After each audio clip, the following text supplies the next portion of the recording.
उनके होठों की खामोशी भी सनद होती है। कुछ न कहने से भी छिन जाता है एजाज़े सुखन, जुल्म सहने से भी जालिम की मदद होती है।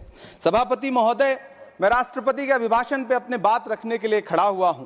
उस दिन देश की संसद के गलियारों में सरकार की तारीफ करती हुई महामहिम की आवाज गूंज रही थी, तो उधर मेरे कानों में हसदेव के जंगलों में आदिवासियों को जिंदगी देने वाले पेड़ों पर चलती हुई कुल्हाड़ी की आवाज गूंज रही थी। सभापति महोदय, इस तरफ महामहिम के भाषण पर प्रधानमंत्री जी संसद की मेज थपथपा रहे थे और उधर उत्तराखंड की अभागी बिटिया अंकिता भंडारी के इंसाफ की आवाजें मध्यम पड़ती जा रही थीं, जो आज भी पूछ रही हैं कि आखिर वो वीआईपी कौन था जिसके लिए अंकिता भंडारी को मार दिया गया।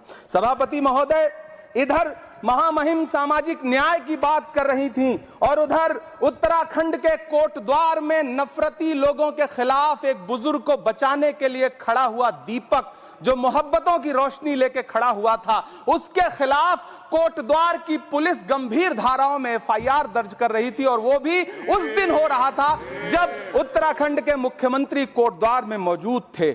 ये नया भारत है जहां दंगाइयों के खिलाफ एफआईआर नहीं होते, बल्कि अमन और मोहब्बत की बात करने वालों के खिलाफ एफआईआर दर्ज होता है। यह नया भारत है जहां असम का चीफ मिनिस्टर खुलेआम संवैधानिक प्रोटोकॉल तोड़कर कहता है कि मुसलमानों को इतना टॉर्चर करो कि वो राज्य छोड़ने पर मजबूर हो जाएं। वो कहता है कि अगर कोई मियां रिक्शा वाला 5 रुपए मांगो तो उसे 4 रुपए दो ताकि वो परेशान हो सके। ये नया भारत है जहां बरेली में खाली घर में नमाज पढ़ने पर पुलिस मुकदमा दर्ज करती है।